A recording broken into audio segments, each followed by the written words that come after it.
ஆடி கிருத்திகையை முன்னிட்டு முருகனின் அறுபடை வீடுகளிலும் பக்தர்களின் கூட்டம் அலைமோதுகிறது. முருகனின் முதல் படை வீடான திருப்பரங்குன்றத்தில் பக்தர்கள் நீண்ட வரிசையில் காத்திருந்து தற்பொழுது சுவாமி தரிசனம் செய்து வருகின்றனர். இதுகுறித்து கூடுதல் விவரங்கள் வழங்குவதற்காக செய்தியாளர் சபரி இணைப்பில் உள்ளார்.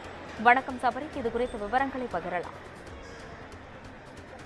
பழனி அருள்மிகு தண்டாயுதபாணி சுவாமி இன்று ஆடிக்கிருத்திகை என்பதால் அதிகாலை முதலே பல்லாயிரக்கணக்கான பக்தர்கள் சுவாமி தரிசனம் செய்ய குவிந்த வண்ணம் உள்ளனர்.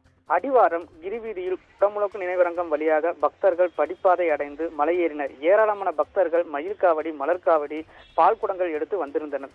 படிப்பாதை வழியாக மேலே ஏறவும் யானைப்பாதை வழியாக கீழே இறங்கவும் ஏற்பாடுகள் செய்யப்பட்டுள்ளது.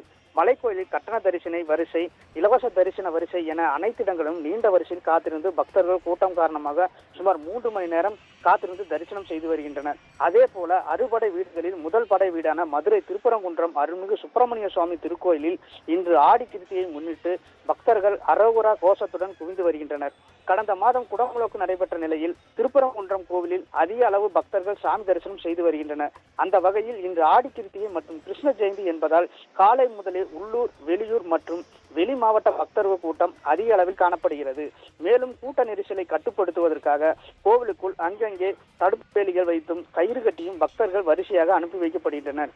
தொடர்ந்து கோவிலில் பக்தர்கள் ஒரு மணி நேரம் காத்திருந்து சாமி தரிசனம் செய்து வருகின்றனர். காவல்துறை சார்பில் 100க்கும் மேற்பட்டோர் பாதுகாப்பு பணியில் ஈடுபட்டு வருகின்றனர். பக்தர்களுக்கு தேவையான அடிப்படை வசதிகளை கோவில் நிர்வாகம் செய்து வருகிறது. அஸ்வினி,